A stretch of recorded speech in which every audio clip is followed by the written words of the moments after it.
नमस्कार, बहुत स्वागत है आपका नेक्स्ट 9 लाइफ में। मैं हूं आपके साथ अंकिता मिश्रा। लगातार पिछले कुछ दिनों से हम इस बात को लेकर के चर्चा में कर रहे हैं कि आखिर महादेव बेटिंग ऐप क्या है, किस तरीके से काम करता था, कैसे कैसे बॉलीवुड के सितारे इसमें फंसे, किसको जेल हो सकती है, क्या कुछ इसमें नई अपडेट है, इसके बारे में जिक्र कर रहे हैं। लेकिन आज बॉलीवुड में उस कारोबार के बारे में जिक्र कर लेना ज़रूरी है जिस कारोबार की चपेट में आम आदमी आता है।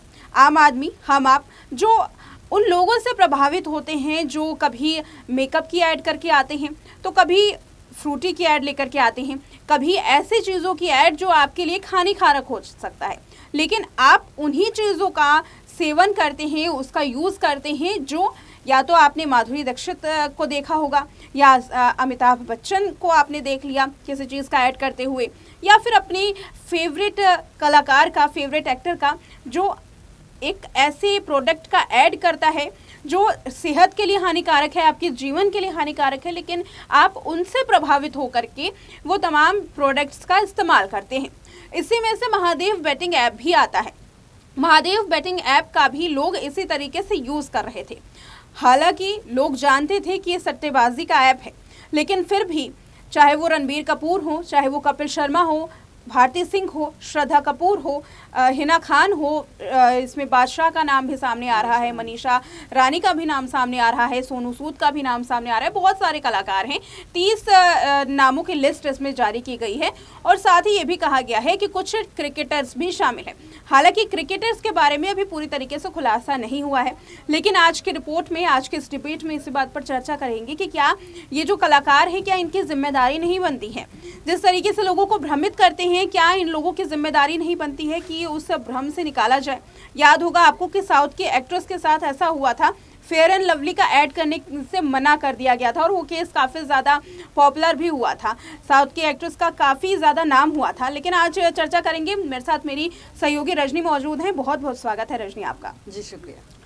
लगातार इस तरीके की खबरें सामने आ रही हैं रजनी, एक के बाद एक, चाहे वो मैगी के ऐड हो, चाहे वो फ्रूटी की ऐड हो, चाहे वो विमल पान मसाला की ऐड हो, चाहे वो फ्लिपकार्ट की ऐप हो जिसमें अभी अमिताभ बच्चन फंसे हुए हैं, और अब एक और ऐप सामने आती है, महादेव बेटिंग ऐप।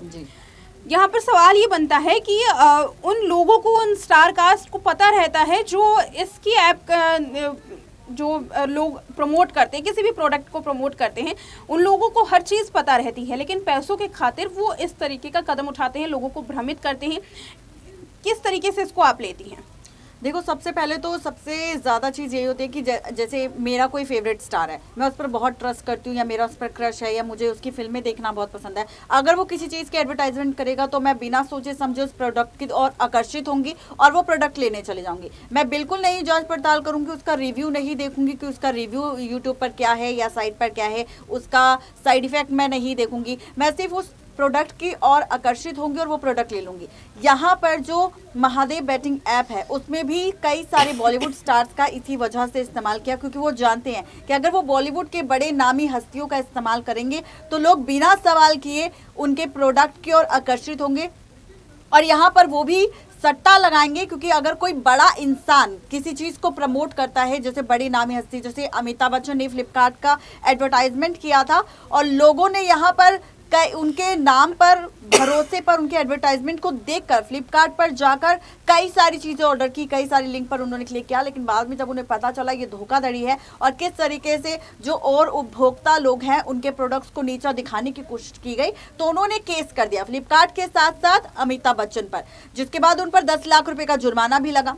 अब यहाँ पर अगर बात की जाए रणबीर कपूर की, मनीषा रानी की, बादशाह की, तो ये वो बड़े बड़े स्टार्स हैं जिनके बारे में कोई सोच भी नहीं सकता कि ये झूठ बोल सकते हैं। तो यहाँ पर महादेव बेटिंग ऐप में भी सौरभ चंद्राकर ने बहुत ही दिमाग से खेल खेला है कि अगर मैं किसी बॉलीवुड की नामी हस्ती का इस्तेमाल करूंगा तो लोग आकर्षित तो होंगे, लेकिन साथ ही उनका कोई सवाल नहीं होगा, वो सवाल नहीं करेंगे, वो जल्दी से आकर्षित होंगे और इस ऐप का अच्छे प्रमोशन के बाद और ज़्यादा उन्हें बढ़ावा मिलेगा, लोग ज़्यादा आकर्षित होंगे, तो इस ऐप के जरिए सौरभ चंद्राकर को और ज़्यादा फायदा मिलेगा। बिल्कुल, और बहुत ही आपने एक बड़ा पॉइंट रखा है और इसको समझने की भी ज़रूरत है कि लोग सवाल नहीं करेंगे।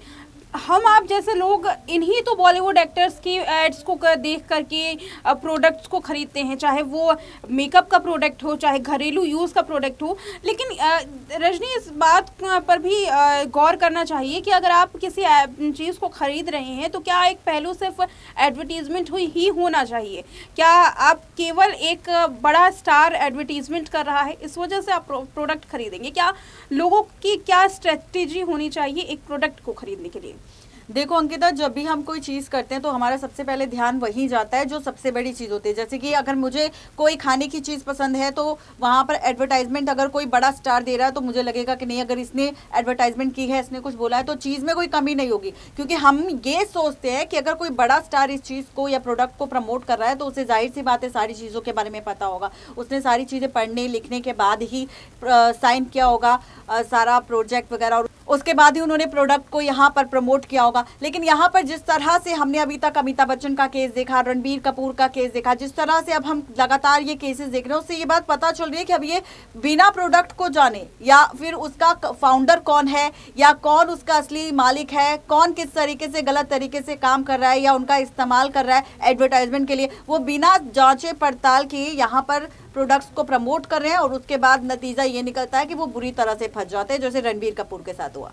जी बिल्कुल, और स्ट्रेटजी तो यही होनी चाहिए कि अगर आप किसी प्रोडक्ट को ले रहे हैं तो सोशल मीडिया की साइट पर जाइए, बहुत सारे साइट हैं, वहाँ पर जा कर के डिटेल्स को अच्छे से जानिए, परखिए, क्योंकि आज का जो मुद्दा है वो बहुत संजीदा है। हम बहुत सारी चीज़ों का इस्तेमाल करते हैं और महादेव बैटिंग ऐप के अलावा बहुत सारे बैटिंग ऐप हैं जिस पर अब शिकंजा कसा जाएगा। ईडी के रेडार पर वो सारे ऐप भी हैं।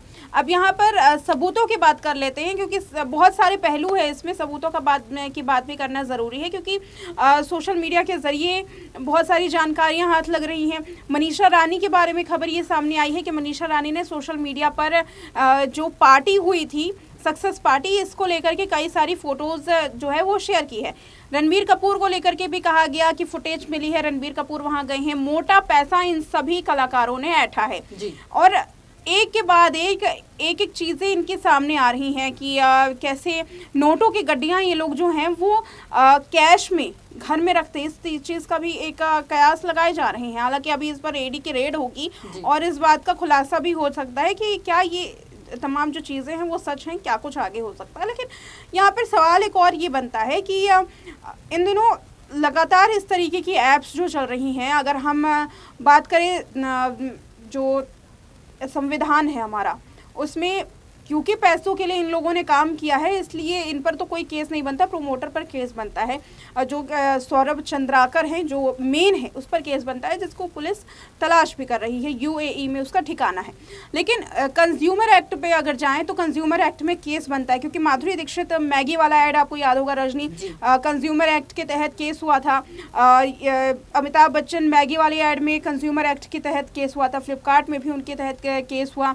तो यहाँ पर कंज्यूमर एक्ट में कुछ चीज़ों का प्रावधान है, लेकिन इन एक्टर्स पर कोई ऐसा मामला ही नहीं है, कोई ऐसा क्या कह सकते हैं कि नियम ही नहीं है कि इन लोगों को कोई सज़ा मिलेगी।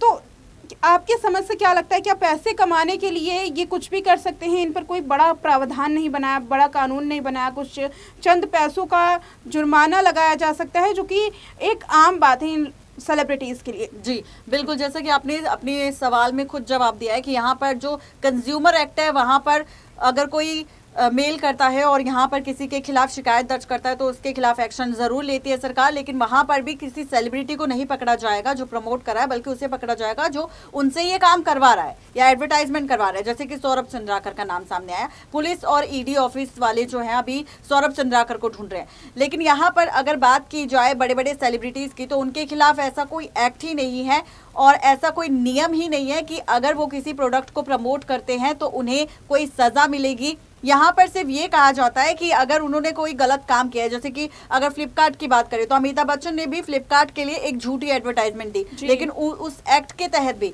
यहाँ पर उन्हें कोई सजा नहीं हुई, बस 10 लाख रुपए का जुर्माना लगा जो फ्लिपकार्ट और अमिताभ बच्चन मिलकर भरेंगे। तो ये यहाँ पर यही है कि अगर कोई ऐसा गलत चीज होती भी है या फिर कोई ऐसी चीज सामने आती भी है तो यहाँ पर सेलिब्रिटी अच्छे से जानते हैं कि उनका नाम खराब नहीं होगा और उन पर कोई एक्शन भी नहीं लिया जाएगा। अगर ज्यादा से ज्यादा हुआ तो जुर्माना लगेगा जो वो आराम से भर देंगे। इसलिए वो यहाँ पर किसी भी प्रोडक्ट को प्रमोट करने से पहले ना तो उसके बारे में पढ़ते हैं ना ही जानते हैं और पैसों के लिए उन्हें प्रमोट कर देते हैं। जी बिल्कुल। और जानने के बाद भी, परखने के बाद भी ऐसे कदम अगर ये बॉलीवुड के सितारे उठाएंगे तो फिर आम आदमी किस तरीके से सीखेगा? क्योंकि याद है मुझे जब मैगी का ऐप जो ये पूरा मामला हुआ था, मैगी को बाजार से पूरी तरीके से बैन कर दिया गया था, उसमें भी ये कहा गया था कि जो सेलिब्रिटीज होते हैं जो पूरी तरीके से एडवर्टीजमेंट करते हैं, ऐड करते हैं, उनको ये सारी चीज़ों का पता होना ज़रूरी है और सेलिब्रिटीज़ को पता भी होता है, लेकिन मोटी रकम को लेने के लिए वो इस तरीके से काम कर देते हैं। भ्रामक ऐप की शुरुआत करते हैं, उनको प्रमोट करते हैं। एक रिपोर्ट तो ये भी सामने आई है कि बादशाह ने खुद उस ऐप के लिए थीम बनाया था, थीम सॉन्ग बनाया था और उसके लिए मोटी रकम बैठी थी। ये कितनी बड़ी बात है। अब कमेंट करके आप भी हमें बताते रहिएगा कि आपको इस पर किस तरीके से अपनी प्रतिक्रिया देनी है, राय देनी है, क्योंकि ये मुद्दा सिर्फ महादेव बैटिंग ऐप से जुड़ा हुआ नहीं है। आज एक कलाकार पैसे दे देंगे, 10 लाख रुपए इन लोगों के लिए कोई बड़ी बात नहीं है, लेकिन 10 लाख से भी ज़्यादा जो लोग हैं वो प्रभावित हुए हैं इस ऐप के ज़रिए। क्या इन पर केस नहीं किया जाना चाहिए? क्या इन पर कोई कानून नहीं बनाना चाहिए? पैसों के खातिर इस तरीके से बड़े चेहरे जो हैं अगर ऐसे काम करेंगे तो आगे आने वाले दिनों में किस तरीके से उसका असर देखने के लिए मिलेगा। ये छत्तीसगढ़ से ये मामला ले लीजिए, छत्तीसगढ़ में इस तरीके का मामला सामने आया, पाकिस्तान से कनेक्शन सामने आ रहे हैं, फिर उसके बाद अभी यूएई, नेपाल से कनेक्शन सामने आ रहे हैं, बांग्लादेश से सामने आ रहे हैं। यानी कि ये बड़े जो स्टार्स हैं वो देश के साथ गद्दारी कर रहे थे एक तरीके से। एक छोटे से प्रतिक्रिया चाहूँगी रजनी कि आगे आने वाले दिनों में किस तरीके से सरकार जो है इस पर एक्शन ले सकती है और कानूनों को लेकर के आप क्या कहेंगे? यहाँ पर अंकिता, जिस तरह से अभी तक काम चल रहा है या जिस तरह से अमिताभ बच्चन या रणबीर कपूर या जितनी भी बड़ी बॉलीवुड स्टार्स के नाम अभी तक महादेव बैटिंग ऐप में आया, तो हो सकता है कि सरकार कोई ना कोई बड़ा एक्शन इस पर जरूर लेगी और कोई ना कोई ऐसा कानून जरूर लागू करेगी ताकि कोई भी बड़ा एक्टर ऐसी एडवर्टाइजमेंट करता है तो उसे पहले प्रोडक्ट के बारे में जानना होगा, सारी चीज़ें देखनी होगी, उसके बाद ही वो प्रोडक्ट को प्रमोट कर सकता है। और उसके बाद भी अगर प्रोडक्ट में कोई कमी निकलती है या कंज्यूमर कोर्ट में उनके खिलाफ कोई शिकायत दर्ज होती है तो सेलिब्रिटी के खिलाफ भी स्ट्रिक्ट से स्ट्रिक्ट एक्शन लिया जा सकता है। जी बिल्कुल। और इसमें आखिरी चीज़ें जो हैं वो आपको बता देते हैं। सबसे पहले तो ये कि एक टीवी डिबेट शो में भारती सिंह ने और सनी लियोनी के पति ने इस बात से इंकार कर दिया कि सौरभ चंद्राकर को वो नहीं जानते हैं, जबकि वो खुद उससे शादी में गए थे। अब आप कमेंट करके बताइए, अपनी राय दीजिए कि आपको ये जो एडवर्टीजमेंट आप देखते हैं दिन रात, उसी एडवर्टीजमेंट के सहारे आप प्रोडक्ट्स को खरीदते हैं, तो अब क्या आप इस एडवर्टीजमेंट के सहारे, इस केस के सहारे क्या कोई सीख लेते हैं? आपको क्या कहना है? और साथ ही बॉलीवुड में इस काले धंधे को लेकर के आप अपनी किस तरीके से प्रतिक्रिया देंगे? कमेंट करके ज़रूर बताइएगा। ये सवाल आपके लिए है, आपके परिवार के लिए है और समाज के लिए भी बहुत ज़रूरी है। फिलहाल मुझे दीजिए इजाज़त, देखते रहें नेक्स्ट 9 लाइव।